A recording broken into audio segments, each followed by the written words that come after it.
माझी लाडकी बहीण योजना ही काय आहे? मुख्यमंत्री लाडकी बहीण योजना नेमकी काय आहे? कुठल्या महिलांना याचा जो फायदा मिळणार आहे याबद्दल संपूर्ण माहिती आपण आजच्या व्हिडिओमध्ये पाहणार आहे. तर व्हिडिओ शेवटपर्यंत पहा. चॅनलवरती पहिल्यांदा आला असाल तर चॅनलला सबस्क्राईब नक्की करा. मित्रांनो, कुठल्या महिलांना दरमहा 1,500 रुपये मिळणार आहे हे आपण सविस्तर आजच्या या व्हिडिओमध्ये जाणून घेणार आहे. मुख्यमंत्री माझी लाडकी बहीण स्कीम. महाराष्ट्राचे मुख्यमंत्री आणि अर्थमंत्री अजित पवार यांनी आज राज्याचा अर्थसंकल्प मांडला.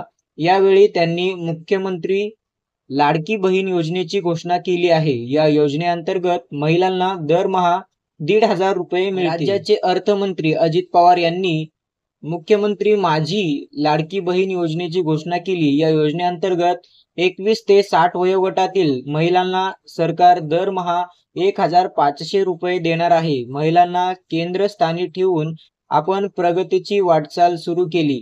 महिलांना पोषण आहार, रोजगार, कौशल्य यासाठी योजना राबवली जाणार असल्याचेही त्यांनी म्हटले आहे.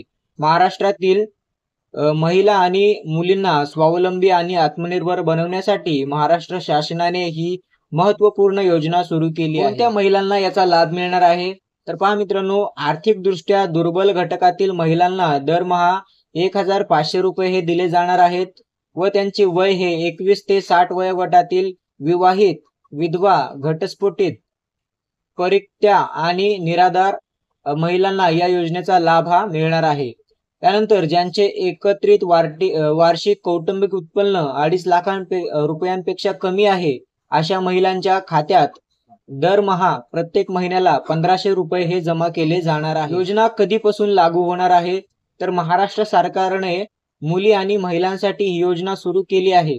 महाराष्ट्राचे उपमुख्यमंत्री आणि राष्ट्रवादी काँग्रेसचे अध्यक्ष अजित पवार यांनी विधानसभेत म्हटले आहे की आम्ही मुख्यमंत्री माझी लाडकी बहीण योजनेची घोषणा करीत आहोत. या योजनेअंतर्गत महाराष्ट्रातील महिलांना दरमहा 1,500 रुपये दिले जातील. ही योजना येत्या जुलै 2024 पासून लागू होणार आहे.